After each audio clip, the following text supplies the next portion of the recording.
So this is like episode number 3 of Young Entrepreneurs, and so I have my friend Aaron, who is an entrepreneur, but also a member of the Founders Club. And so, see, I don't really know much about Aaron's background. I mean, besides the fact that he's on the CFC basketball team, but I guess you could kind of either give an introduction or kind of explain how you're an entrepreneur, so to speak. Yeah, absolutely. Well, thank you, Spencer, for having me on. I appreciate it. It's so great to talk to other entrepreneurs, so people who are like-minded, want to find opportunities. It's fantastic. It's a great thing. Yeah, I consider myself an opportunity creator, I'd say. I started off with coming here to the College of Charleston in June of 2024 when I started my basketball student manager job.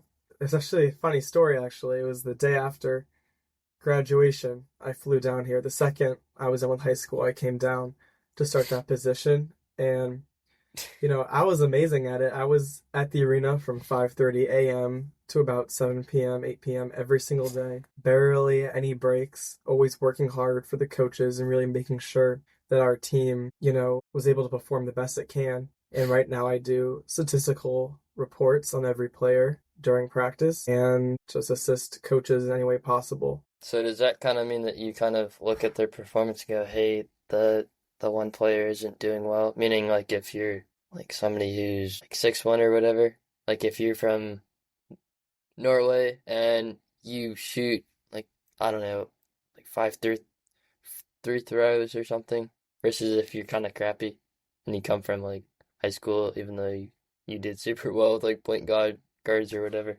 Yeah, absolutely.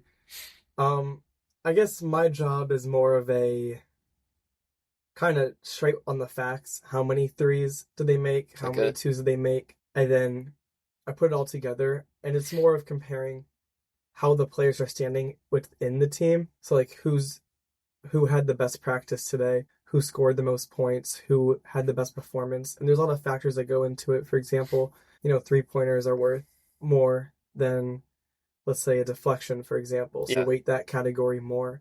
And so that's primarily what I do. And yeah, it's a great opportunity. So I know that like it was last semester you were talking about a shoe business. Is that kind of a possibility? You kind of like, or is that idea kind of dead a little bit? That's a great memory, I'd say, yeah. I've always tried to start a bunch of different things and kind of seeing how my talents, how my skills can be applied to each thing. And I was thinking about a clothing shoe business. However, I decided maybe now's not the right time for that. But I am in the process of starting my own DJ company. Okay. I've worked for 2 great guys in Chicago, and Max, Wrestler Entertainment. They were college grads, about 22, 23 years old when I met them. They really inspired me. I got to work under them. They're great people. They're great at what they do. And I'm trying to bring that out to Charleston. And we've done a few events. We have some more coming, which I'm so excited for. Yeah. And if you're listening, you're in Charleston, DJ, you know where to find me. So is that kind of the main career? Is it kind of like, hey, this is for college, and then here's kind of what's more important and down the road, if you will? Yeah, I'd say, there's a lot of money to be made in that industry. I'd say it's more of a side hustle for now. I hope to continue after college as a side hustle as well. It's a great night job, after a 9 to 5. However, I'll fast forward a few years. My dream in the whole entire world is to open up my own resort in the Caribbean. Okay. It's my absolute dream. I'll show you later too, in my dorm, I have this huge poster up that says, "Do not forget to drink." And in the background is the resort. And it's just a reminder at every moment, if I'm trying to lay on my bed or something, trying to be bored, I have to look at that poster. And it reminds me, it's like, get to work so we can make this happen. Now, would you kind of say that that's what's driving you, meaning to be the most successful? Meaning, if it's like being the most successful in class or just as a whole, meaning to kind of go from that idea or that dream to kind of being like, hey, let's not screw around. Let's kind of get to the dirt and kind of get to this goal of owning a resort in our 30s or whatever. Yeah, absolutely. I would 100% agree with that. I'd say that's my mindset for doing my work and everything. It's a thing where people can really be happy in resort. They can make lasting memories with their family. there. And it's just something that's really important to me, is really being able, it's an amazing dream. It's paradise to me. And yeah, on the side, talking about the Founders Club, I do meet with most of the speakers after Yeah. meeting them. And a few of them I met with multiple times because they're amazing people and really smart, have great ideas. And I love discussing, different real estate projects with them. I'm majoring in real estate finance and finance. Okay. And, I love making real estate reports, being able to say, hey, here's a development idea I had. Here's how it will make money. And I love sharing with them because they can give their opinion. They can say, hey, Aaron, this is where you're wrong. This is where you need to improve. But And here's where you're right as well. exactly. So have you kind of looked at any land in the Caribbean, or is that kind of like we'll kind of get to it when we get to it? Yeah, that's gonna be once we have the money, we'll look Yeah. into the land, I say. And then is it just taking it from there and kind of like building the land project to prove and everything else, or just like figuring it out? Yeah, absolutely. Yeah, it's gonna be a very hard process. There's gonna be a lot of people on board, and once we're able to make it happen, it's probably gonna be expensive because Yeah, of course. you got to get construction crews out to the Caribbean. I'm not sure how that works. And at it's this not point. cheap either. Yeah, yeah, I bet it's not cheap at all. And yeah, I mean that's a road I think we'll definitely have to cross through later. Yeah. This might be a hurdle, it might not. What happens if the DJ idea doesn't go as planned, meaning if it doesn't turn out the way you expected it, meaning if your gigs or whatever doesn't pan out the way you thought it was, even though you kind of had the leadership from the people who had done it after college. Yeah, absolutely. I think it's already worked out. I've made a profit on my equipment already, so I think at that point, we did it. Yeah. We are positive numbers. Everything here on out will be uphill unless, of course, if we grow bigger, we have to upgrade. We have to figure out more. Buy more equipment. Exactly. Probably have storage, not just in my building. And I'm excited for that stage. I think DJing, it can make you millions A lot of of money. dollars. Yeah, it can also make you nothing. And make you broke too. Exactly. Yeah. Exactly. But, I've confident myself that if it's failing, I won't lose too much money Yeah. because I'm only investing in things that will work. And, I'm not putting, a few $1,000s immediately into one, specific thing. But, we have made a profit on it already, which is great. And I'm looking forward to the future. I know that this is like 3 years away, but what are you kind of looking at after college? That's a hefty question there. I think it's safe to say I don't know yet. Yeah, I'm- that's fair. I understand. Yeah, absolutely. Yeah, I do have this passion for public service, so I'm thinking about interning with some of the local politicians Okay. from South Carolina, their senators, representatives, maybe the governor. We haven't finalized anything quite yet, but I mean, I hope I'm invited back in a few years. We can give a part 2 maybe Yeah, and see what's changed. I think that'll be really interesting too. for sure. And yeah, I think, real estate and politics go hand in hand. They support each other. They can also hurt each other. And I think it's really crucial to understand both going into this industry. And not just about real estate, about really making a difference in this world. It's really what I want to do. I want to leave behind a legacy where, tomorrow could be my last day. Yeah, Could be exactly. your last day. So you always have to be in the mindset, how am I leaving a legacy today? And what can I do now that if I die tomorrow, I'd feel Kind of happy fulfilled. for. Exactly. Yeah. What do you think about giving back? Meaning like if you were to like go to like Habitat for Humanity or something and like doing building days or any of those. Yeah, absolutely. Yeah, I've looked into Habitat for Humanity. I do a lot of volunteer work as well. I haven't done Habitat for Humanity though, but I hope to one day. It's a really important project, building people homes. And, I would love to be, maybe if but one day where I can truly make a difference in people's lives. Yeah. We can make a difference in this country, in the future of our country. And not just like steer it in a crappy direction. Exactly. There's a lot of corruption that, I think that, I'd be able to end. Hopefully, being very So optimistic. you're saying that you'd be president? It's not off the list. No, It's no, not it's off the not. list. Maybe I'll be president. Maybe But I'll there's be- always the open possibility. of it. Exactly. Maybe it'll be Gallo 20. What is it? 42? 28. Yeah. Maybe when I'm 35. So I know that. What do you think about like going we're almost done with our second semester of school. I mean, yeah, I know it's like February 1st, but what do you feel that you did super well in first semester, and what do you kind of feel as though you're doing okay but not great on, and could use improvement, and that you're gonna carry that over into sophomore year of school, if you will? Absolutely. I think it was a great year so far. I think it was a great year. I think we accomplished everything we wanted to fall semester. I do have a lot of goals that I want to accomplish for spring. We're not always there. We're not quite there yet, but I think by the time we hit April, we'll be able to say that we did it. I mean, not we, I, but I was involved in a lot of extracurriculars. It was First of all, I traveled my first basketball game Yeah, I know freshman you year, did. which is unheard of. The first game of the season for a freshman to travel. It's very rare to happen, and I'm very appreciative for that opportunity. And I did join mock trial as well. I'm Okay. a defense attorney on there. We represent I've improved so much through that, through public speaking and through, thinking fast on the feet and being able to question someone, pointing out what's right. It's really helped me grow as a person as well. And then kind of going on what's wrong a little bit and explaining why they're not right. Yeah, yeah, yeah, exactly. Yeah, we can pressure witnesses who are unfit to be in the position of power they're in,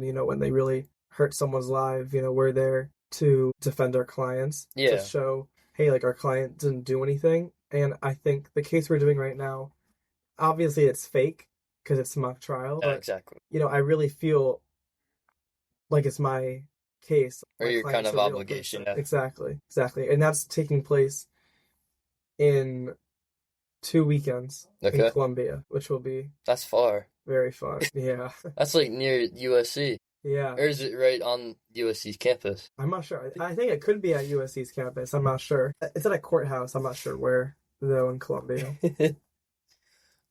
So what did you feel that you kind of didn't do well on? Or that you still struggle with from last semester going into second semester? Absolutely. I think throughout my childhood as well, one of my biggest struggles was, not truly being myself, not being confident in myself. And especially when other people are around, I feel like It's a lot of it's peer been, influence. exactly, it's been hard for me. I've always wanted, I don't want to be alone.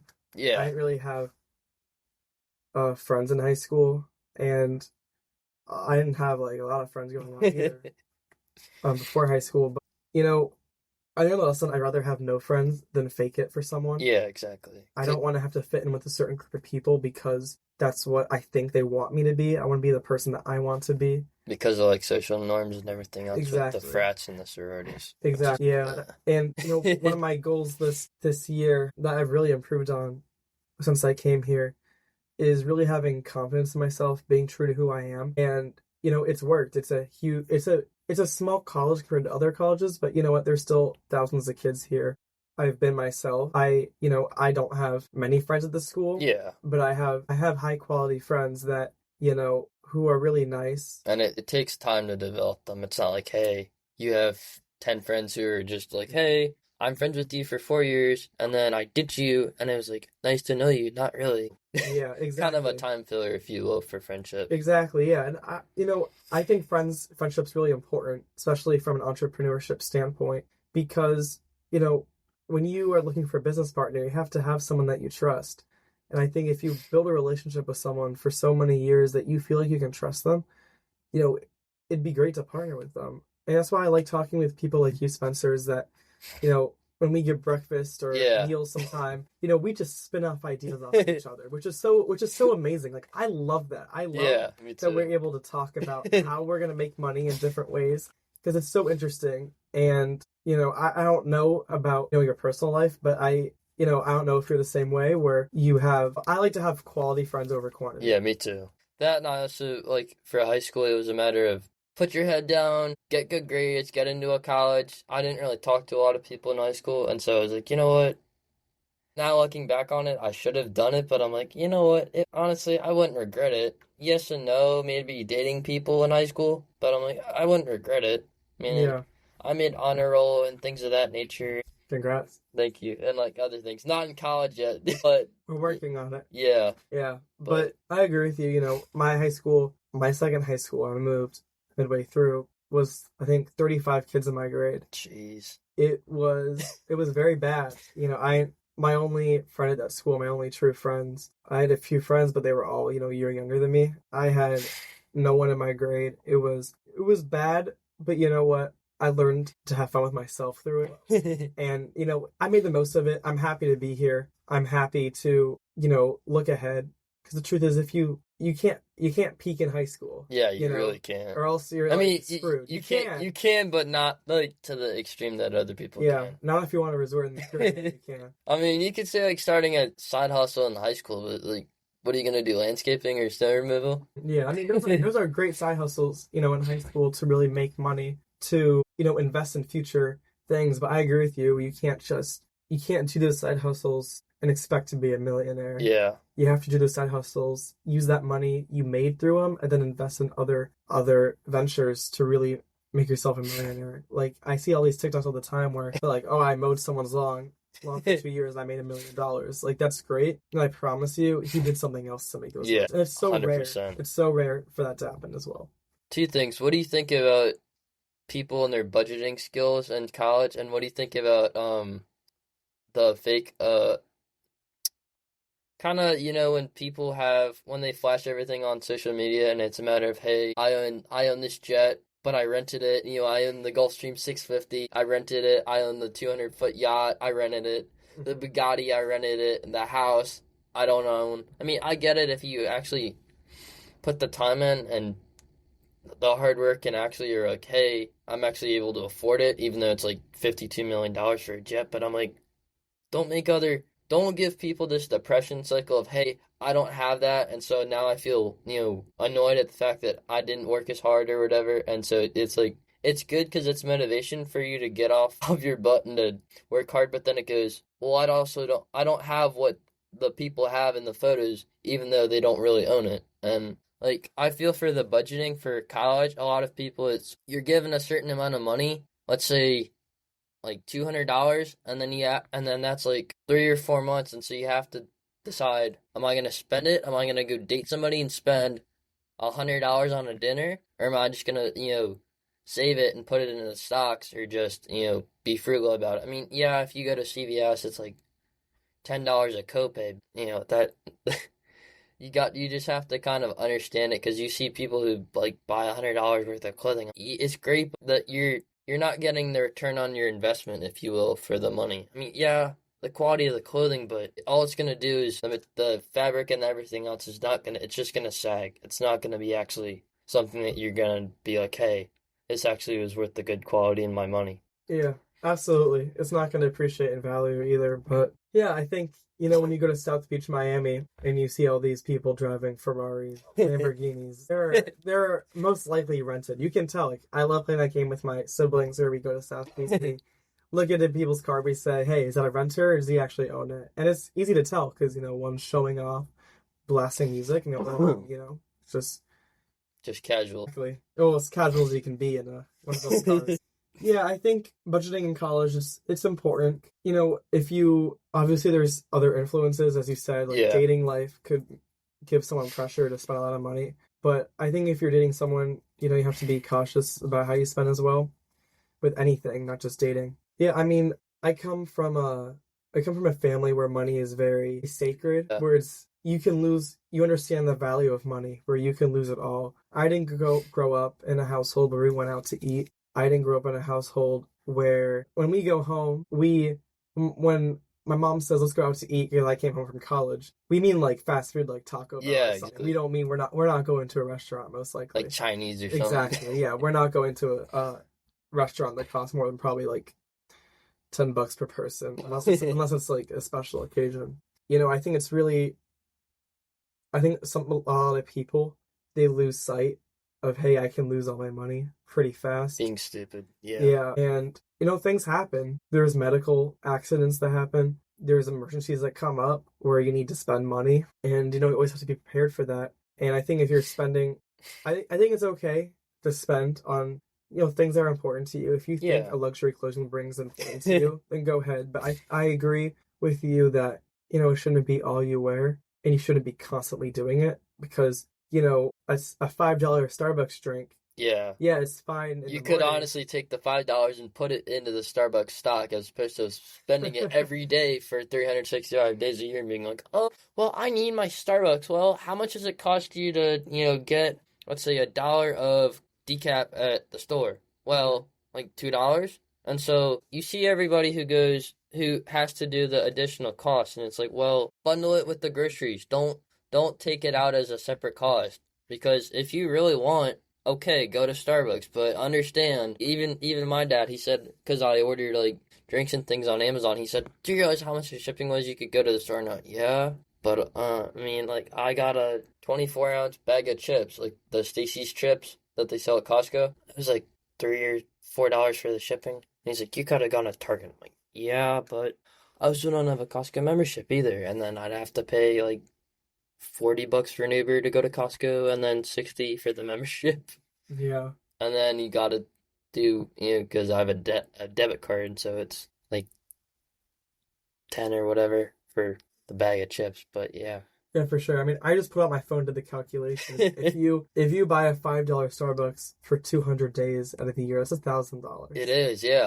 Like $1,000, and That you won't get back unless exactly, and you have to work for it too. exactly, yeah, and like people don't think they're spending $1,000 on Starbucks. They think, oh, it's just $5, and it adds up. That $1,000, it can go Because it compounds over time. exactly, yeah, it can go to somewhere where it could make you money, but instead, people are just throwing it out. Which it's your choice if you want to do that. I'm not gonna judge anyone. I'm not gonna. I think it's totally fine and acceptable to do that, but I personally wouldn't. Yeah. But people are raised differently. Some people, they Starbucks means something to them, so I understand. Which is odd because it's corporate and you're like, I don't know. Yeah. But I mean, I mean, the drinks are good. I'm not gonna. yeah, I'm not gonna lie. The neither. pumpkin drink's my favorite. I love the pumpkin drink. I only go in the fall. Or the tea, and the teas are good. I The iced teas, they're good. I have to try them. I mean, honestly, like I was like tempted to not use gift cards because I got like $100 Visa gift card, and then I got like a 50 for Christmas. I already blew past them. I'm like, you know what?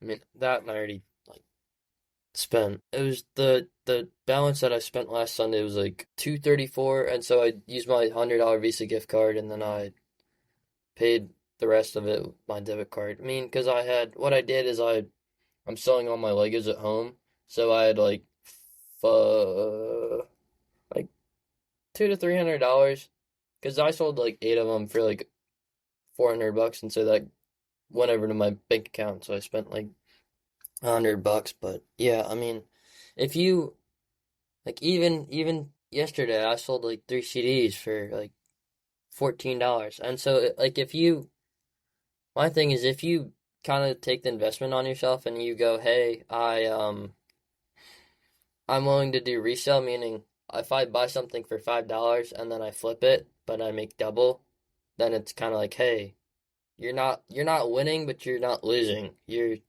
kind of in the middle. But Yeah, yeah, I understand what you're saying. but I mean, not to go on a tangent, but what do you think about the sororities and the frats? I mean, like, because I know some people, 2 grand to some people's like, hey, it's not a lot. It really is for a semester. And then if you do that times 4 years, that's like what, 8 grand or whatever. It's like not cheap. I'm like, I get it, but I'm like, you have to understand the kind of the big picture.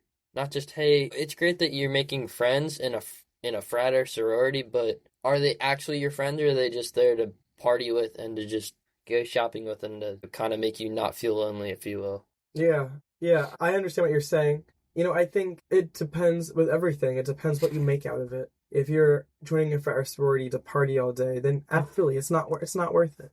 It's not worth it. If you're joining it because you think it'll help you make connections in the future, then I understand it. And it's important when you're deciding if you want to rush a frat or sorority, really get to know what the aspirations are of the people who are in a specific chapter, because you don't want to be around unmotivated people. You don't Because want they'll just sit on the TV and they won't wake up until they'll party and then they won't wake up until like 11 or 12, and then it's like half their day is gone yeah, and their absolutely. productivity Yeah. levels. Today's Saturday. I woke up at 5 a.m. Yeah, just like usual. I woke up at like 8. So Yeah. Yeah, but it's just with everything, you gotta make the most out of it. I think frats and sororities, it could have value, but at the same time, I think, the common day stereotype doesn't have value. It's a little bit of a double-edged sword. Yeah, yeah. You gotta make the most out of it if you decide to do it. Shoot, what else? You're kind of pressing me with questions. I mean, this can be open. I don't really have it to be like questions, like direct Mm, questions. yeah, yeah. Well, what else do you talk about on your podcast? Kind of, Was there anything you want, like anything in the whole world that you think would be interesting to viewers if I answered? yeah. I mean, I'm open to whatever. I'm not like, hey, we can't really talk about this or that. I mean, whatever is kind of the way that we're going, I'll kind of go with it and gel with it, but I'm not like, hey, this is what we can't talk about. I mean, actually, no, screw it. I'm just gonna talk about it. Now that we're 18 and now that Trump is in office, what do you kind of meaning? Because I know that when he was president the first time, we were like middle school or yeah, like middle school. Like now that we understand kind of what's gonna happen and how it impacts us, do we kind of see it as,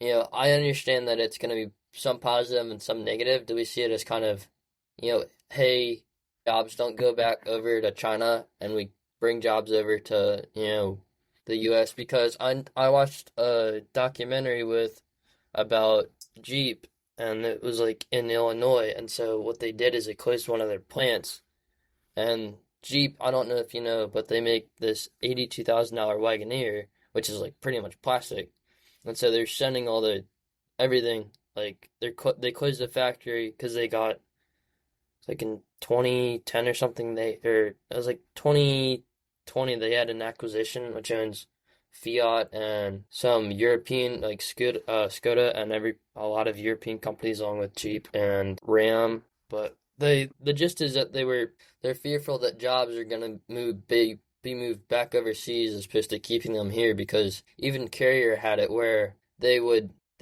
Carrier used to make all their AC units in the United States, and now it's, hey, Mexico or China. I mean, honestly, I understand why Apple doesn't make all their products because of labor, because they make all of them in Taiwan or China. But I'm like, hey, if it's American made, why don't you produce it in America? Because Apple is in Silicon Valley, so it's like, hey, produce everything in America. I mean, even Trump said, hey, I'm gonna raise tariffs so everything that is not made in the U.S. is, substantially priced. But Yeah, yeah. I don't know if it's appropriate to share my personal opinion, so I'm not going to for now. yeah, that's But fine. I'm sure if you listen to what I say, you'll probably understand. But it's important that Americans have jobs. As president of the country, it should be your priority to make sure your people are employed and making money. So yeah, I'll be honest, I don't really know much about outsourcing to China to really answer this, but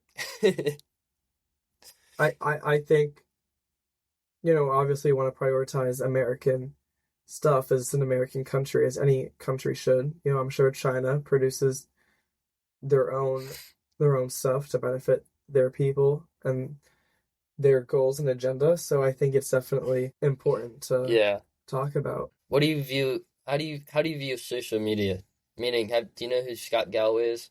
I don't. He's an NYU teacher, and he's kind of the voice, if you will, for the younger generation because of the how Meta and Instagram, which is owned by Facebook and everything, and how social media is kind of negative and how it's affecting people and their ability to date people and everything else. But anyways, and so my thing is kind of, hey, social media is a double-edged sword. It's great, but if you look at it, you spend, let's say I'm on my phone for like 8 hours a day. Those 8 hours of my day, meaning excluding breakfast, lunch, and dinner, and then waking up and doing everything else, like you're pissing that opportunity away to become productive. You're just like, hey, I wanna sit behind a screen with people's so and so throw up for their success or their this or that, and I'm like, hey, why? All you're gonna do is just make yourself feel depressed. Yeah, 100%. I think social media, there's so much potential with it. There is, 'Cause yeah. it's so cool. It's so amazing. You can make so much money off of social media. I love it. It's amazing. But I agree with you. There's a lot of, I see all the time where people are committing suicide based on their social media presence. they feel like they're not good enough. They're not getting the likes they want, and it's really sad that It people is. feel the need to. They feel like they want to end their life because of a social Because media of corporate, platform. yeah. But peer pressure, it's bad. It's very sad, and I'm so glad you asked me that question because right now, another my peer, her name is Elaine.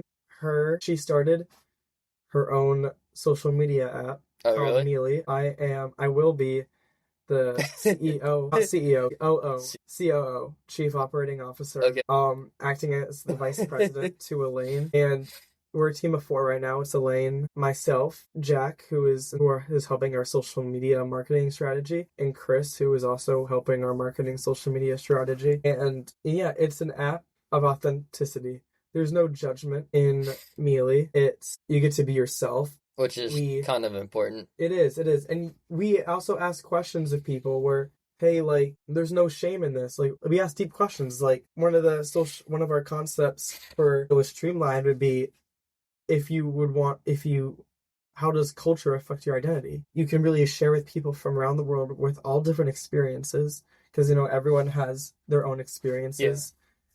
And it's just you can connect with people, and even on a college campus, for example, let's say it's finals week Oh, yeah. and it's just so hard, you Because go on Mealy. everybody's cramming to Exactly, do well yeah. in their exams. Yeah, and you go on Mealy and you can talk about it and people can relate to you, they can offer advice, and they can even be anonymous if you don't want anyone to know if it was you or someone Somebody random. else. And it's a really cool app. We're meeting with development companies. We're meeting with other coders. Are you meeting with Apple at all, or just? Not yet. Not yet. I think it's a little too big for us at the moment. Yeah, we're meeting with small scale investors and we're seeing, hey, like, can we really make this a thing? And if it is, I think it could be a multi-million dollar idea. But more importantly, it will have a positive impact on society. And yeah, I think you should invite Elaine on this podcast Okay. to talk more about it. She's amazing. I'll connect you with her. Okay. And she'd love to talk about Mealy, its goals, its mission. And yeah, she is the founder. She will be the CEO. She a student at school? She's a senior. Okay. Yeah, and like I said, Second senior soon on the podcast. yeah, second senior on the podcast. And she's a great person. She's a great entrepreneur. And yeah, she will be the CEO. I will be the CEO, the COO. And those are tongue twisters, by the way. Yeah. And yeah, Jack and Chris, we're hoping to have more people on board as well. This is kind of going to sound a little personal, but I'm going to say fuck it. What do you think about dating people? Meaning, is it kind of you need to date people right away? You have to have the right friends, the right grades, the right, let's say significant other, and that kind of dictates how you go about your day, or is it just like, hey, I am where I am, so it's not a big deal? Yeah, I think people date for different reasons. I think it's a big problem in today's society where everyone feels lonely. And then it's like relationships which actually aren't quality. Yeah, I guess it quantity. could be. I know a lot of my friends who are or were in relationships that they just felt like if they left, they're scared to leave because they're scared to start over. And you can't be scared of the future. If something's not working, you have to cut it immediately. That goes with business, personal life. Yeah. You cannot let yourself be hurt by the same business idea financially. You can't let yourself be hurt by, an individual. And yeah, and I think, obviously I would love to be married one day with children. And, I haven't had a girlfriend before. Yeah, neither have I. I'm kind of taking it as a strategy of, you know what, I'm going to put myself out there who I am. And not the fake version. Exactly. And that's how I will meet my person is, someone that is similar to me. And, just, I think to truly find your soulmate, you have to put the real you out there. Yeah. Or else, your soulmate's never going to find them. They can't see the real version of you. It's kind of like this copycat version. Exactly. So I know that this is another kind of relating back to what I just asked, but do you think that I know that in high school it was you date somebody and then it kind of works out or it doesn't. When you're in college, you drop the person because you've dated. Because I knew one person, not gonna say their name, but they had been dating since middle school, and then I got told by my friend, hey, this girl from high school, she dropped her boyfriend because she goes to Penn State, and I'm like, okay, great. But my thing is like, does it ultimately work out? Meaning, do you guys, the people, does people and their significant other stay together after college, or do they just drop it and be like, hey, we're not really interested, and that was kind of for the 3 to 4 years of acting as though we're interested, but we're really not. Yeah, I think it's all what you want out of it. I'm sure there's people in high school that date to marry, and I'm sure there's people in high school that date, to have fun, and both are okay. Yeah, I don't of want to course. judge anyone, because the truth is, I believe people should be able to live the life they wish to live Without judgment. exactly without judgment, and that's the beauty of this country. That's the beauty of God's creation of people, is that everyone is different, everyone has a different experience, everyone has a different journey, and everyone can be who they are. That's what makes this, like, I mean, don't you just hate walking into a room and everyone is the same person, and you can never find, you know it's hard to relate to people's personalities because everyone's so Yeah. scared of, if I don't say this exact script when I meet someone, they're not gonna be my friend. Either that, or my thing is when you walk into a room and you see a bunch of people on their computers or a bunch of people on their phones. I'm like, what are you doing? Yeah, Like, imagine growing up in the 60s when you didn't have a phone. yeah. Like, I would have rather grown up then than now. I mean, I'm not saying that now is kind of a curse or a blessing, but yet, because everybody relies on their phones or whatever to communicate with people. I get it. I'm a little bit of the same way where if I have a problem, I'll text somebody. Meaning, like yesterday, I had a problem with my roommate, and they kind of said, "Hey, I know it's you. I know you complained to the RA, and I know that you lied in an email." And I thought to myself, "No, I didn't." But because they did it through process of elimination, and I went, "Great." And they went, "Well, why are you kind of being a baby about it?" And, excuse me, because I actually care. Versus the rest of my roommates are like, "Oh, we don't really care. Yeah, sure, do whatever." I'm like, okay. Yeah, I get roommate situations can be stressful sometimes, and I'm sorry if things aren't going well with yours, but I don't believe in talking bad about people. Yeah, neither I do think it's I. very bad. I met with one of the speakers from Founders Club. I'm not gonna say his name because I don't know if he would like me to. Yeah, and he's a great guy. He's a great inspiration to me. I've met with him multiple times. I'm looking forward to continuing our relationship together.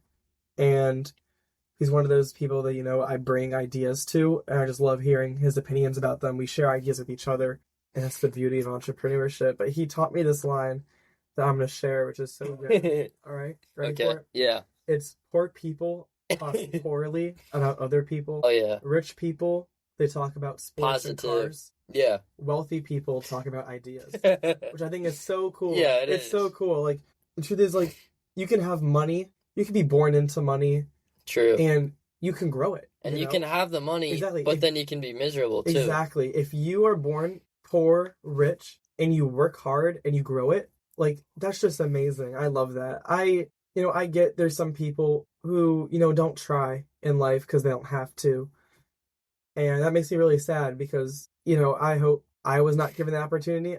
I'm very lucky compared to A lot of people. I'm Yeah. very grateful. But, I wasn't born into millions of dollars of wealth. But I know if I have, I would have created billions Something out of better, it. yeah. And, not just like pissed it away. Exactly, yeah. And I was born, my parents were broke when I was born, and I'll still make billions out of it. That's all that. That's all you can do. Exactly. All you can ask for. Exactly. And, as long as you work hard, you stay motivated, you follow your dreams.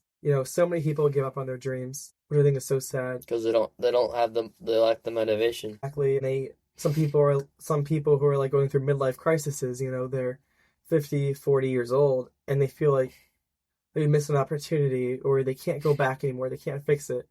Well, guess what? There's always tomorrow, and you can always change something about it. They feel as though they're stuck in a rut. Exactly. And I hate people who complain, and don't do anything about it. Yeah. For example, like going back to politics, is that I hate people that complain about a certain political issue. Yeah. And they vote in Yes. a politician that disagrees with them, but they vote them in. If you want real change, for example, like grocery store prices, if you are voting for someone who's going to raise those prices, then you can't complain about it. Exactly. If you truly want those prices to go down, you have to vote. You have to change. You have to take an action. You cannot vote in the same people over and over again. If people are tired of the corruption in the government, then stop voting in the same corrupt politicians. Because they're just going to do the same thing. Exactly. They're not going to change. And I think people need to realize that, sometimes politicians, they say things because they want to win elections, just to get votes. I think people just have to, and the media is not good. Social media, it's, if you watch one conservative or liberal video on Versus social media, left or right. yeah, exactly, you're stuck in that rabbit hole, and it gets so extreme down those rabbit holes in social media. It's like social media, it's hard for people to make their own opinions. Like, Because it's directed by the political parties. Exactly, and I've talked to so many people who ask, what are your political opinions? And they recite something that I know they found on TikTok. It's not their own. Because you ask them why. Why? So many people questioned both Kamala Harris and Donald Trump in this election. Yeah. And the truth is, whenever I ask someone, well, did you watch the DNC? Did you watch the RNC? And people are like, no, I haven't. I watched both. I watched both the RNC and the DNC. And even though I disagreed with, one of them pretty bad, I still watched it to understand, what people are voting for. And honestly, it was honest. Like, it wasn't scripted. Exactly. When you go to either candidate's website, they tell you exactly what they're going to do. And they're so honest about it. Like, even some of the negative things that, they deny in debates, you go on the website, it's there. Like, it's there. People just put labels on it where they say, oh, I'm voting for her because she's a Democrat. I'm voting for him because he's a Republican. At what point, labels don't mean stuff. You should not be voting for, a label. You should be voting for the person running. And I think a lot of people forget about that. Also, this is kind of not talking about politics, but personal development a little bit, is that I think it was Bruce Lee said it, that like your body, it was Bruce Lee, your body doesn't know the difference between negative talk and positive talk. And so if all you do is complain, your body doesn't know the difference. Versus if you're always positive, your body will, your dopamine's going to be up, but your body doesn't really know the difference. And so if you're always like, oh, my day sucks, this happens, my girlfriend broke up with me, this and that, and so forth, your body can't really tell the difference. And so you're going to either be happy or you're going to be sad, is kind of what I think I'm trying to say. Yeah, 100%. It's this theory of, you can control your reactions. You cannot control what has been done to you, but you can control how you react to it.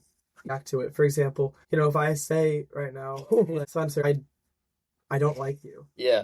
And that makes you mad. I didn't make you mad. That was just the word. Your brain. It was your emotions and your brain that made you mad. And if I don't like a deal and I say, Spencer, your pitch sucked, your idea you need bad. To change it. Yeah. Yeah. And you get mad on that, that's on you. That's not on me. Yeah. You let your emotions control that. And it's really optimistic too. It's not just a negative thing. It's optimistic. If someone does something and you're not sure if it was positive or not, I think you should assume the best. You should versus assuming the worst about it. Yeah. Exactly. Because you know what? I can't control how you feel. You can't control how I feel. But you want to live a happy life. And so, you do want to make the most of it. And, I think the topic of death too gets into this, is that, obviously when someone close to you dies, it's very sad. But after, a few months or a few years, you start to look back and say, hey, I don't want to remember, my family member crying or anything. Exactly. I don't want it to be sad every time I think of them. I want it to be happy. I want to look at those moments where, they made significant impacts on my life. And, you want to look at it as a positive light. You don't want to think of that person and be sad. You want to, you want to be happy. I mean, even not just that, but there's also like I don't know what it was, but something to the effect that when you die, you don't own your money. I'm like, okay. Exactly. Which makes sense, but I'm like, yeah, you're dead. You can't do anything about it. If you're broke, if you're the brokest person in the world in the same place. Exactly. And, you gotta realize that that you're not better than someone because you have a lot of money. Because you have more money than them. The truth is, things change. Sometimes rich people become broke, and then vice versa. Exactly, and poor people, broke people, become rich.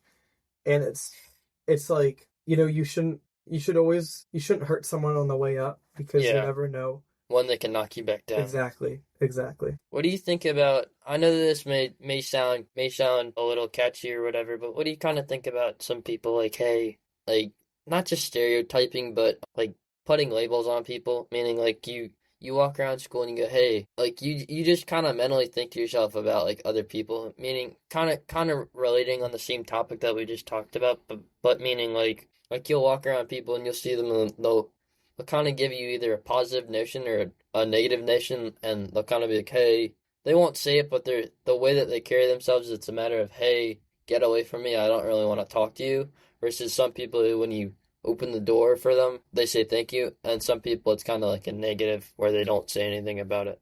Yeah. Yeah. I mean, I will never let it change my day. If I go up to someone and start talking to them and they ignore me, yeah, it's obvious. People know when people are being rude, but And some people do it intentionally exactly. too, But something I've worked on is I try to walk away and smile and and say, not let it bug you. yeah, exactly. Hey, I have this amount of time in my life. I have 24 hours today. I'm not wasting any more time on that person. Because of one reason. Exactly. And you can, like, for example, like, me and you, we're Yeah. friends. I spend time with you. If someone was rude to me, I wouldn't spend time with them. Yeah. So, Either that or exactly, it's their loss. Yeah. It's their loss. And sometimes you gotta understand, like, standing up for people. Like, if your friend gets bullied or whatever, you have to understand that, like, hey, you gotta stick up for your friend and be like, hey, my friend, X and Y happened, so you can't be like, hey, oh well, you picked on my friend, so now I'm gonna pick a fight with you. You kind of have to be like, hey, that wasn't cool. Knock it off. Kind of not be a parent, but also kind of be an adult and be like, hey, that's not acceptable. Kind of cut it out before it 100%. escalates. Yeah. Standing up for people is a hard thing to do, especially if you're shyer In like me. college, yeah. Yeah, but I obviously no one's perfect. I try. It's something that I'm improving is standing up for people, standing up for what's right. Because, if you don't stand up for other people, You're who's just going to gonna be get standing when it's your turn? Yeah, exactly. And, you got to be there for people because I believe the world will come back to you the way you act in it. It's kind of the what you call it, the way you get treated, the way that you treat other people. Yeah. And it may not, what I've learned is it may not be that direct person. I may help you out, Spencer, and you may never help me back, but then I meet someone else who helps me. So I feel like it might not be the same person or the same business that you work for, company, but I believe if you try your best to help people out, you'll be surprised when you need it most. People are going to be there to help you. It's kind of a two-way street the way it's supposed to be Yeah. for a friendship. Yeah. What do we kind of think about entrepreneurs who are kind of like freshmen? Meaning, like, if I know some kids they're doing FBA, and I tried it for a week, and then I went, no. You know what FBA is? Amazon FBA? Fulfillment by order. Yeah, you know who I'm talking about? I know exactly who you're talking about. Yeah. Yeah. And, I tried it too. I opened up my own in high school. I tried it. It didn't work out. But mine was a matter of pay me $100 a week to do it, and I'll ship you your order and get it sent to the store, versus, you know what I'm talking about. Yeah. Already has his capital grown up and everything, and I'm like, okay, great, but I'm like I ran into Zach, who's a friend of his, and I said, hey, I texted him and said, hey, you want to come on the podcast like next week? Oh, I'm busy right now. I'm like, dude, I get it, but I'm like, hey, I'm kind of keeping the line of communication open, and so it'll be like, well, I'm busy, meaning I'll make time for you, just make sure that you make time for me. Exactly. Because you can't just be like, dude, all right, yeah. I mean, I understand the way I kind of had the way I had the relationship, meaning because I was questioning the business, the FBA, because my sister, it was odd. My sister looked on his page and said, oh, this is actually a phishing scam. And then I was actually really lucky that I got the $100 back that I sent to him. And I texted him and said, hey, give me my $100 back. And he's like, he hasn't responded. My mentor, the guy who I paid $100 to, hasn't responded. Like, I even texted him Happy New Year's, nothing. I'm like, you know what? Yeah, you're not worth my time. Yeah, but that's not entrepreneur. No, it's not. I think entrepreneurship, it's more than just starting your own thing. It's a mindset. It really is. It's a mindset where, I will listen to people's ideas they have about businesses, whether you're the wealthiest person on this planet or Or you're somebody who broke. doesn't have a lot of money. Exactly, Yeah. exactly. And if, you know, a few weeks ago, for basketball, we order food for players, and sometimes we have a lot of leftovers.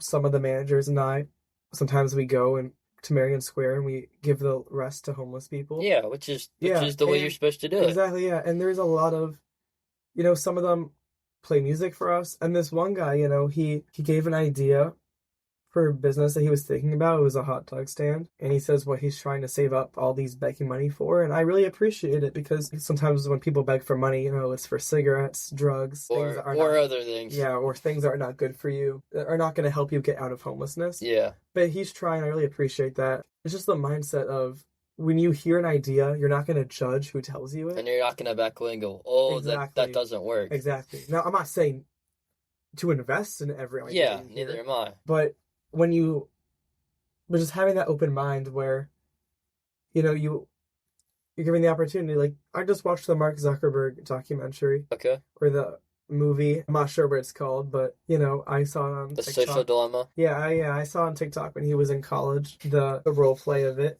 and people didn't start really thinking that he was cool until Until he makes like a bit of exactly money. until it starts gaining views, downloads, popularity, and you know what? Like, people are really short-minded when it comes to when they judge people. They're only going to judge people that are trending in that moment in time. But I find that the best relationships to build is, the ones that you're not judging them based on wealth Yeah. or popularity. You're judging them based on who they are as a person. Which honestly I don't think should really be the deciding factors, meaning you shouldn't be like, hey, my friend came from $1 million and let's say, my other friend came from $0. I wouldn't be like, hey, just because your family, because you live in a nice house I'm not gonna be like, hey, if you live in, let's say, Atlanta and you drive a Ferrari, I'm not gonna be like, hey, I mean, I may go, hey, you drive a Ferrari, maybe invest in a Honda or something and save the money and be smart about it and not be flashy with the car. But I'm gonna be like, hey, it's their prerogative, but I'm not gonna let it kind of dictate how the friendship goes, if that kind of makes sense. Yeah, exactly. Yeah, and I know, I had this neighbor who got exotic cars, who was an exotic car trader, and one day I decided, what, I'm gonna go over there and ask him why he has all these cars. And it was for a journalism project at my school. I didn't just, go over there just randomly. I asked him if I could interview him for a school project. He told me that, his dad, it was how they bonded with how he bonded with his dad, that his dad said he always wanted to own a Mercedes AMG.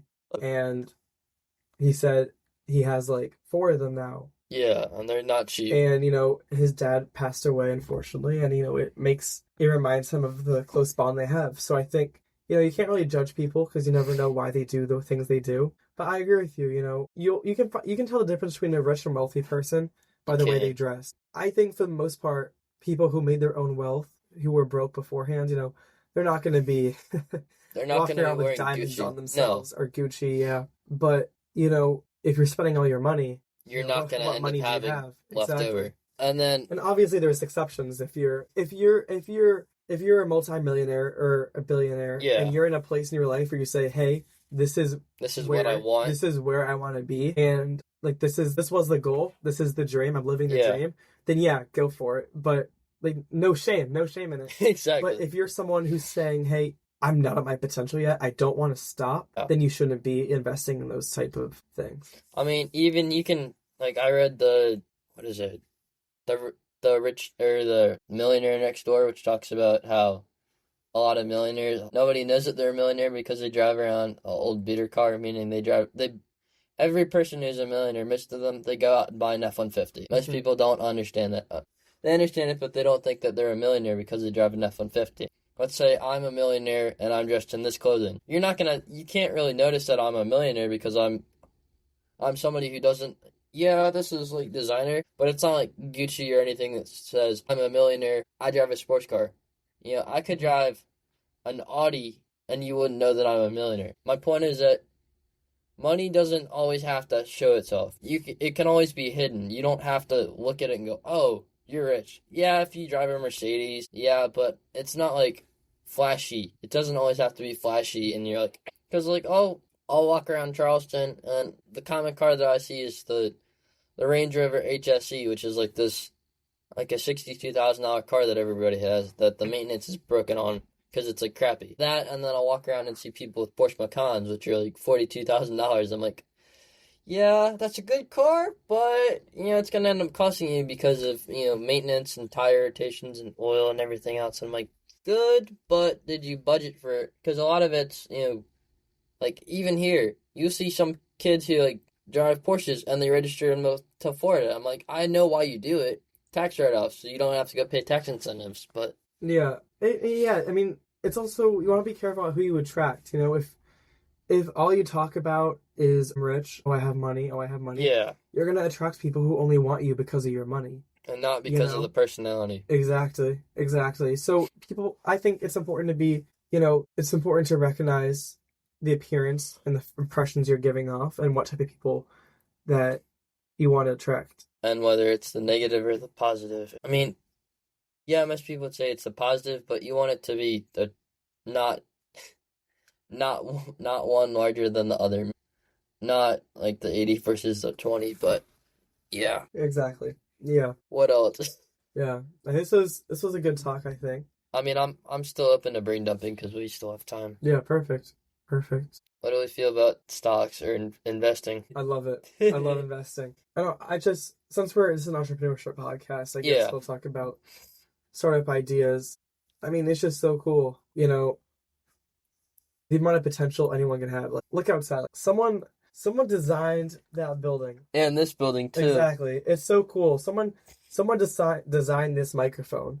And this computer too. I mean, can you imagine, like, before microphones existed, someone came up with the idea of a sound recorder. Exactly, And yeah. think of how many people said, hey, this That's is a not dumb gonna work. idea. Not gonna Exactly. work. It's not going to work. And look at it now. Every device Has pretty to much have a has a sound microphone. recorder. Yeah. I mean, it's just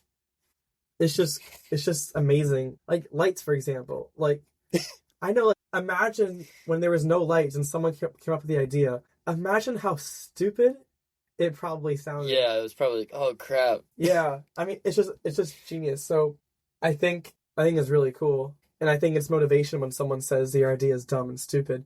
Because if you really believe it, Because it fuels you to prove them wrong. prove them wrong. If you really believe that your product can make it, then it should be motivation to keep on improving and become better than ever. What about like, think there's gonna be another company that's kind of like Amazon, or was Amazon kind of a once in a lifetime, if we will? I think it's definitely possible. It can't be exactly like Amazon. Or No, something like exactly. it. But, Amazon started off as a bookstore and, they expanded, which is really cool. And I'm sure the thing is, a lot of people rip on Jeff Bezos for being so rich. And people forget that he invested all the time and money he had. Because they took doors and they put them on sawhorses, and that's how they didn't even go out and buy tables. Yeah, exactly. I mean, it's just like people forget, like, the higher risk, the higher reward. And being humble too. Exactly. It's like, if you will not invest in yourself, you can't expect other people to invest in you, because that means you don't really believe in yourself. I mean, even going up to people and starting conversations. I mean, yeah, you could say it's odd and it's a little weird, but if you don't take a risk on yourself, then kind of why bother to do it? Exactly. Like, you introduce yourself to 100 people. Yeah. 90% of them, 90 people in that room, will be like, oh my God, who the he's fuck weird. is This is awkward. But I think 10% of the people would have a conversation with you, and maybe out of those 100 people, one becomes a really good friend of yours. Which is kind of key. Yeah, or a future business partner connection you can make. I truly think that true entrepreneurs will not judge someone for trying to come up with that idea. They might not like the idea. They might judge the idea. They might oppose it. But they're never, if they were in a situation where they had to fight for their lives, they had to fight for their product, they're not going to judge you for doing it. Same thing with working out, is people use working out, to have big muscles, to show off. But the people who really do it to be healthy are not going to make fun of someone who's just starting out at lifting 5 pounds. They're not going to make fun of you because they know the struggle. So I think it's about finding I would love, when I build my team for the resort, Spencer, the only people that's going to be on my team are people who are motivated, people who are know going the to sit struggle, down, yeah, and people who are ready to risk it all. a lot, yeah. Because, I would rather have someone less experienced, but with But a with a higher lot of drive. the risk and a lot Exactly. of With a higher grit, I'd rather have someone less experienced that will work harder and find out the answers. Because the truth is, no one has all the answers. no. And if you're really motivated, you might not have the answer, but if you go and say, I don't know the answer, but I But I guarantee want to you, find out. I'll Yeah. find it out for you. That's what I want. That's who I want working for me when I open up my resort. People who are motivated, strong, and, they'll get rewarded for those decisions. Now, is a lot of it gonna be some of the local people meaning, heck, I don't know, is it gonna be some local people who you're gonna be like, hey, if you're unemployed, if you're living on the street, I'll give you a job and then evaluate it, or is it just gonna be people from college that you're like, hey, I'll employ you, and then if we're coworkers at a job, then I'll employ you as well. Yeah, I don't want to judge anyone based on how I met them or what they came from. Yeah. If you fit the criteria I want and you're willing to work hard and you're creative, you're smart, you're a good person to be around, and you believe in the mission, I'll have you on my team. I don't care if they were born homeless or if they were born with Yeah. $1 billion in their family trust fund. I don't care. If you're willing to work hard, I want you on my team. And, I would love to have local people to, the islands I'm considering in the Caribbean to work because, that's part of the resort is to, preserve the culture and, show off like specialized foods, arts, traditions, etc. History. Yeah, music, exactly, yeah. And dances as well. And I think I would love to have people work for me for that. But at the same time, they have to be motivated. And there's different sections of my resort. There's going to be, I'm an opportunity finder, as I said at the beginning of the podcast. I create opportunities for myself and people. I do not wait around for opportunities to come to me. I go out and find them. If I want internship, I will call them multiple times. I will show up in person. As long as they're not like, hey, enough is enough. Exactly, We don't want you. Exactly, appropriately. I do it appropriately, exactly. I don't do anything that's dangerous. That's harassment or anything. Or, yeah. If they say no, it's a no. I accept the no. I do everything I can that's appropriate and professional to get the things I want. And it works out. And sometimes it doesn't. And that's okay. You keep on trying. Every day's a new opportunity. And that's what's going to make you successful. Because if you do 100 different opportunities, one of them is going to really work out for you. Now, let's kind of put it into perspective. Meaning, I know this is going to sound odd, but meaning, let's say, what if you didn't try anything in college? You just came to college, you went to class, you stayed in your door, and you didn't talk to anybody. You're just all like, I don't want to do anything. I'm not motivated. I don't want to do jack. I just want to sit around and not be motivated, not go talk to people, and not kind of go after my goals. Yeah, then, if you want to do the minimum and you work in the industry, whatever industry you're working in, and you do the minimum, you should be able to live a happy life, own a house, have kids, afford for their college education eventually, buy the things you want. But you can't expect to be a multi-millionaire, or you can't expect to make millions. To make a lot of money, and make billions and get promoted if you do the bare minimum. And I never do the bare minimum. And every one of my jobs, I do like a million jobs, by the way. Like, I'm sure you know, I do a million different things. But I give every single one my all. 100% 110%. Versus 10% for each. Exactly. 110% I give. More than 100. It's what the Aaron Galloway is we give more than 100% to everything we do. And I become the greatest at it. I've made future decisions about future career paths of mine that I won't share because, some of it I don't want being publicized. Yeah. Yet. But I'm sure when we meet back in a few months or next year, I'll be able to say exactly. I'll be able to say it because, everyone knows it. Yeah. By that point. But if I give something my all and I don't get anything out of it, and not just that, I always get something out of it. But if I can't move up anymore, my time is starting to be wasted because I did everything I needed to do to be the best. But now it's kind of narrowing the funnel down. Now there's a roof, and there's nowhere I can't escape, and there's no sunroof. I can't escape. Yeah. Then it's time to do something else. It's time to go to the next story of that building. Is that once you max out of one community, take Skill what up. you learned, take your experience, move on to the next, and try even more. I think college is all about trying everything you can to see what you want to do in life. Because people are saying, "Oh, I wish I joined a club in college." People like when I go to college, a lot of old people Oh come up to yeah. me and they say, "Man, I wish I joined a sport team in college. Man, I wish I joined a business club in college." I think it's important if you try everything. You're here in college. There's so many opportunities for you to do with your time. With a short amount of time. Exactly. There's so many opportunities to get involved. And the truth is, people don't use their college degrees They for really their don't. actual jobs. Obviously, for your first job, yeah, because that's how you get your That's first how you job. get your starting and your Yeah, footing. but for example, restaurant owners, for example, we had a speaker in the Founders Club. You were there. He was a Yeah. restaurant owner. I'm pretty sure he didn't go to college. No, he didn't. And I know restaurant owners who got degrees in engineering, and they're restaurant owners, but they take what they learned from engineering They apply and it. they apply it. Exactly. They apply it to any industry they want. And, if you're in college, take advantage of the opportunity. Not all the money that you pay for tuition is going to your classes. Yeah, it's not. So don't spend all your time in focusing about the classes. Obviously, maintain a high GPA, do the best you can in class, because that's the most important thing. That's why you're here. But take advantage of the involvement. Don't sit around in your room. Don't go out and get drunk and miss out on an opportunity. Yeah. If there's a guest speaker and you're going out and getting drunk, that's on you. You pissed it away. Yeah, that's on you. Yeah, that's 100% your fault. I don't feel bad for you. And it's true. It's true. Yeah. I've never had a sip of alcohol in my life.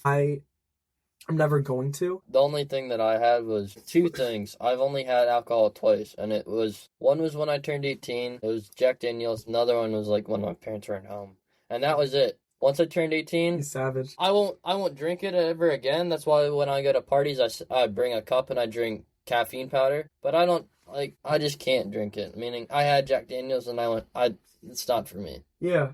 I mean, it kills you. Alcohol is proven to kill you. Yeah, I know it kills you. It puts other people in danger.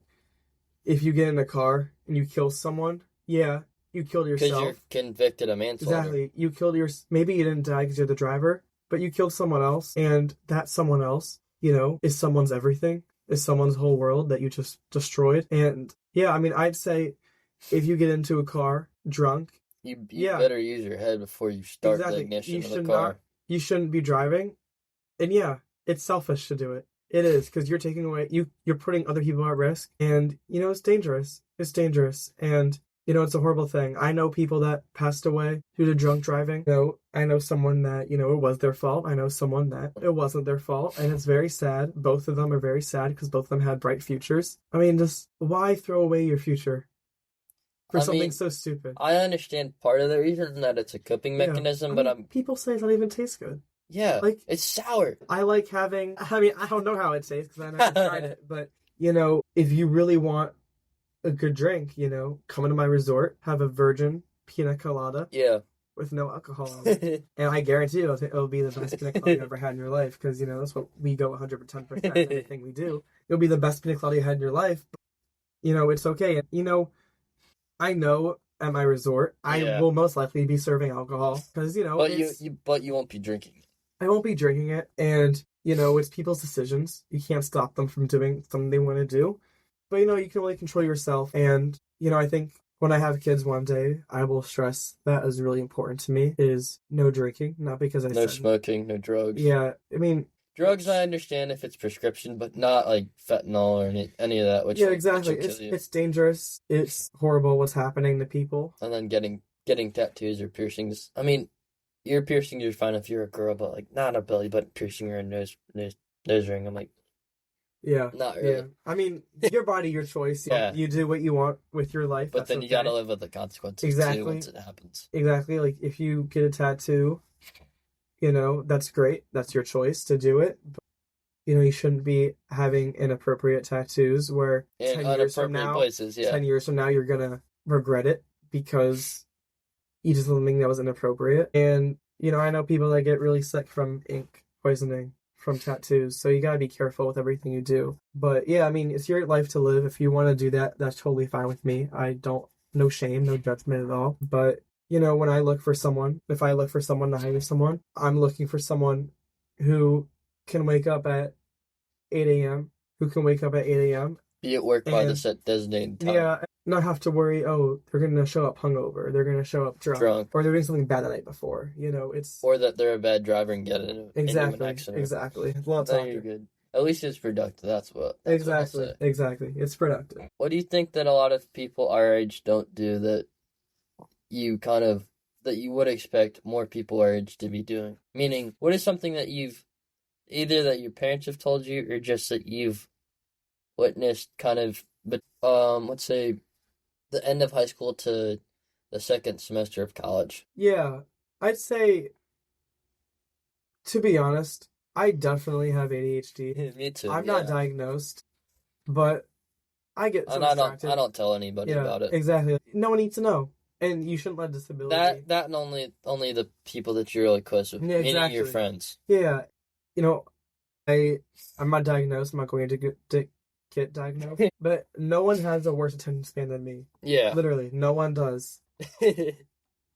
I work for a D1 sports team. I'm at the arena more than the players are hourly. And you're putting in a lot of the exactly, time and the effort. Exactly. It's basically a full-time job. It's along with school. Yeah, sometimes it's 8-12 hours a day, like sometimes. And you know, it's a full-time job. We were in March Madness the past 2 years. Hopefully we make it again in a few weeks. Fingers crossed. Yeah, fingers crossed. Which will be like before my birthday. Yeah, which is great. I'm a member of like 4 clubs. I have leadership positions in like 4 other clubs. I work for a startup right now, Mealy. I do my own businesses on the side. I do a lot of other work for people. I meet with people. I'm in constant meetings with everyone. My schedule is always so packed and booked. Like no one believes me when I say like it is like packed. It is packed. It is booked. I don't respond to texts fast. I should, but I just don't because I just don't have the time. Yeah. But I always try to make time at least once a day. Which is understandable because if you're somebody who, I mean, that's a two-way thing if you think about it. Meaning, if you're scheduled all the time, that's good, but it's also bad because, I mean, if some people go, if you're booked all the time, then you don't have any free time, let's say, to hang out with friends or to go date somebody, meaning versus if you're not somebody who isn't booked and who has all the free time, then you go, what does this person do with their time? 100%, yeah. I guess that's probably be the biggest regret I'd have is if I went to college and I didn't try anything and all I did was sit in my dorm and have bad grades. Yeah. I don't get it. I have a 3.9 GPA right now. I'm on the president's list, just announced. And I do all these things. Yeah. I barely have time to do school. Really? I still do it. I still study. I stay up so late. I get up so early. I stay in routine. Like, I don't get it. If you're not doing anything with your time, no clubs, no extracurriculars, you should have a high I mean, GPA. even me, I'm sitting at a 2.1 and I'm like in clubs. But that's okay. But you're in clubs. Yeah. You do stuff and you're trying. You're improving it. Like, people who just don't try. Who come to class and then get sad. drunk. It's kind sad. of is. Like, so many people in this world don't have the opportunity to go to college. They don't. They can't afford it. They have other responsibilities to do, and they're not in a position where they can, but they wish they were here. And they would trade shoes with you for fast. anything. Yeah. Exactly. They would do anything to be in college. And people sometimes just throw away their opportunity. And it's sad. It really is. Meaning, like, I'm not going to name names, but I really want to. There's certain girls that I see who live in my dorm who I think kind of piss away opportunities because there's one girl who I was texting, like, well, I don't know, in May or sometime, and she's from, like, Minnesota, and she texts me, but yet I look at her profile, and I go, yeah, that's like $62,000, and you're in parties and everything, and I'm like, smart investment or bad investment? Meaning, I know your parents are going to go, hey, go get the college education and then do whatever, but is it really worth it sometimes? Yeah, absolutely. And sometimes, college, you can be a multimillionaire without going to college. Yeah, I know I you believe can. in it. Like, for the longest time, I didn't want to go to college. Neither did I wanted to be a real estate agent. And I promise you, I would have made $1 million. After 4 years, spend college for 4 years. That's my plan. It's 4 years or less. Probably 4, though, it's looking like. But if I was a real estate agent for 4 years, I guarantee I'm making $1 million by my 4th year. Yeah. By my first year, honestly, knowing myself. I'm so motivated. I'm so locked in. I make sure I am the best at what I do. No matter what I do, I'm always make sure I'm the best at it. I know I do amazing as a real estate agent. But I chose to come here not just for the degree, but it's an opportunity to practice talking with people, to practice talking on podcasts, for example, practice interviews, practice networking. And through those shared, I think most learning, at least for me, you Yeah. can disagree with me, and No, that's that's okay. fine. But for me personally, I think most of the learning that I will learn through college will be outside the classroom. I don't 100%. believe it'll be the stuff I learned inside the classroom. I believe it's stuff I outside. mean, it depends on what classes you're taking. If you're taking stuff that actually is applicable, meaning if you're taking micro and you're actually learning about GDP and Mm-hmm. everything else that, I mean, even on when I took like freaking statistics, I went, how, I mean, yeah, I'm gonna understand the like price, the price points and stocks and everything, but I'm like, I mean, think about it for a minute. If we're in college and we take certain classes that aren't gonna help us in the real world, and same thing with high school, then why the hell go to school? Meaning, if I'm somebody who's a hands-on person and I take English, how is English gonna help me being a hands-on person, work on a car or work on a house or something, and teach me, hands-on skills? Same thing with if you go to high school and you never do trades or anything, and yet you pay somebody $100 an hour to do plumbing, why go to school? Meaning, why not go to trade school and be like, hey, I can learn how to be a plumber? I mean, it'd be nice if we can learn how to do electrical and plumbing and carpentry and everything else so that you know how to do it. But like, I understand that there's a need for the jobs, but I'm like, hey, just give me the essentially the mental toolkit for how to do it and to know how to do it, opposed to not learning it at all. Yeah, 1,000%. And I think that's where high school fails. Is I think we're so young, We and are, we have to decide these big decisions pretty young. And which is good and bad in some ways. exactly, it's good and bad. It has pros and cons. But I wish high school was a trial run where maybe you have engineering classes, you Yeah, have business classes, like real engineering, real business, not just hey, not just how intro. exactly, not just intro, real classes. And then you can choose to continue a path in college, skip the gen eds, Yeah, and exactly. get straight to what matters. Like let's say you went to high school, right? You tried biology, like real biology. And didn't Exactly. pass. And like nursing too. You took a few nursing classes. You took a few law classes on how to be a good lawyer, some of the rules of evidence, help, and you took like those classes and then education classes too, like how to teach. And you had all those classes. I mean, first of all, they're all good for every They career. are, yeah. And second of all, let's say I fell in love with business, right? Because I did. I fell in love with business. Let's say I took investment analysis, Okay. a hard high school class. It doesn't Yeah, exist, but let's say I did it, right? And I decided this is what I wanted to do. Now I can jump into college, taught by knowing what you want to professionals. do. Exactly. Knowing what I want to do, having some basic information in it too, where you're not thrown into you're not thrown into taking micro, totally lost out of your mind, not knowing Yeah, what you're going to do, right? You know exactly what you're going to do. You mean you not know exactly what you want to do, but you're in you like kind of have a basic understanding of it. exactly. You have a basic understanding and knowledge on the material, and you can learn more. If you're taught in college the basics, I mean, you can learn that on a YouTube video, You really right? can. Yeah, Imagine how cool it would be if professionals taught it, but they taught it as if they were in a job interview, right? Like the students were assessing them on their abilities. It'd yeah. be so cool, and I think the world would be so much more productive. What do you think about high school kind of like high school lining you for a trajectory path, if you will? Meaning if it's like if you take carpentry class and not just that, but meaning you take the classes that'll help you with your career and what you're good at. Meaning, because my thing is that if you meaning coming from high school experience, if you're not good in one area, why take a class that you're not good at? Meaning, do something that you're good at and kind of focus and hone your skills at it. The same thing with college. If you're not good at math, why go take a whole truckload of math classes and an English class? Yeah, you need to understand percentages and calculations and numbers and how to write a paper and a report, but realistically, if you're not good at it, why take it, you know? Yeah, absolutely. And realistically, Spencer, like, what professionals don't use calculators? Basically, yeah. I don't think math classes are stupid. I don't. I think the way they're taught are, Yeah. frankly. By some of the I people know. who don't understand, Exactly. Like, not just imagine, understanding them, but if you don't have the background for it and you don't know exactly kind of the real world for the way it's being taught and you think you know it. Exactly. What if, like, imagine how much more people would learn and use the stuff they learn in college. Like right now, people aren't going to use all the stuff they learn in math class in They're college not. and their peers. They're not.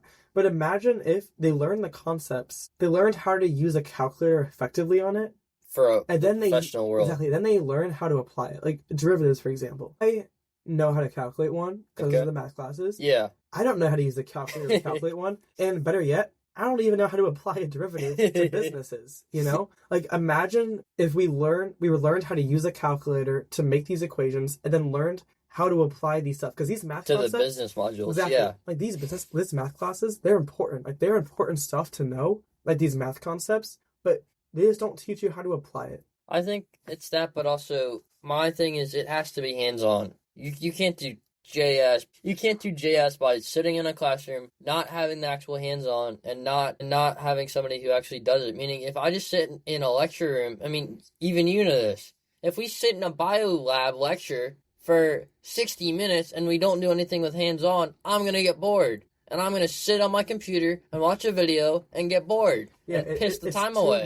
It's too much information that it just seems so irrelevant to your life. The truth is, biology is so relevant. Like for business. For business, also for your own health too. You should understand how your body works. Yeah, exactly. Like diseases, how to treat yourself properly. Like if you're become sick or injured, it's so important, but it's taught. There's too much information. It's taught wrong, and you're taught to study an exam. And the truth is... And the exam kind of dictates your grades. Exactly. When I have the resort, I'm not going to be testing my employees. I'm not going to give them weekly quizzes. You know, I'm not going to be giving them weekly quizzes. But, you know... Same thing for, like, you know, college algebra. Yeah, you're not going to have 6 hours of math homework that you got to do by Sunday. Yeah, I mean, that's why they say like, C students the most successful ones. Yeah. Because they think outside the box. They don't learn from an exam. Which is pretty much testing your knowledge to see if you're going to pass or fail. Yeah, like, I mean... Great, like, you can memorize material. Like, here's a round of applause. If you work for me, like, yeah, you should memorize your stuff.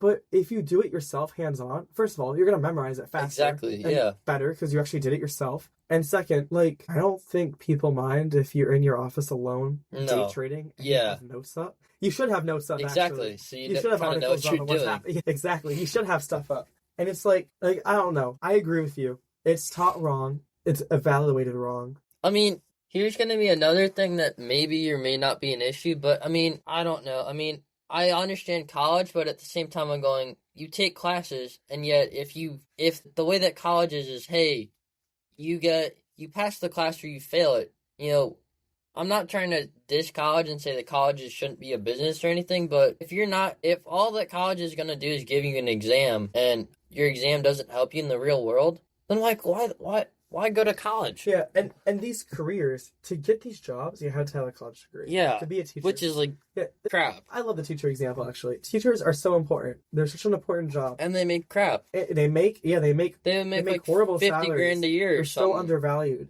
And then here's the thing that bothers me. Right, to be a teacher, you gotta pay these hundreds of thousands of dollars, truckloads of money. Yeah. To get the teaching degree, to actually teach, and they get paid, they can never pay it off. And they get paid nothing. They can never pay it off. And then crisis happens, right? Yeah. There's so many bad teachers. Kids aren't learning. And people say, hey. My kid didn't learn school. First of all, schools are understaffed, right? They are. All parents and all these people are like, oh my God, school taught me nothing. The teachers are bad. There's too many kids in one classroom. The teachers don't care. If teachers were getting paid 6-figure salaries, they would give a shit, yeah. There would be more of them. And they would know if they didn't perform well and their kids didn't perform well, yeah, they would be fired and replaced because there'd be other people to choose from. But right now, anyone who has a teaching degree would get hired. Exactly. Because these school systems are so desperate for people. Because they're replacing people. Exactly. If you're younger, you'll get replaced. If you're older, you'll get replaced by somebody younger who... I mean, yeah, if you're older, you have more experience, but if you're younger, you're just going to be miserable. Yeah, exactly. And it sucks, because teachers are, like, the best people in the world. They really are. And they're so undervalued. So sad. Like, certain people will, like, I mean, even, there's, not to, like, third diss, but some people that I've talked to, they've gone, I don't really want to go to my teacher's office. I go, why not? They go, well, I just don't know. I'm like, what do you mean? You don't want to pass class? Like, why not? Why not put in the extra effort and help yourself out as opposed to going, I don't want to do it. Yeah. Like for me, I can't go to all my teachers' office hours because they conflict with some of my classes. You know, I have to go. You have to go for the attendance and everything. Like English, I'll always go to his office hours on Monday. I'm not gonna be like, hey, screw it, I didn't do it. Because last semester, I barely went to any of my teacher's office hours, and I kind of regret it. But I'm like, it Yeah. was what it was. It's an opportunity to practice speaking to someone. You know? Yeah. It always is, and asking for help. It's important. I think this is a great talk, Spencer. Yeah, I think it was very productive. Lots of things to talk about. Yeah, thank you for having me. of I course. appreciate it. And thank you, viewers, for listening this far. And yeah, I hope all goes well. I hope to be back soon. All right, we'll do.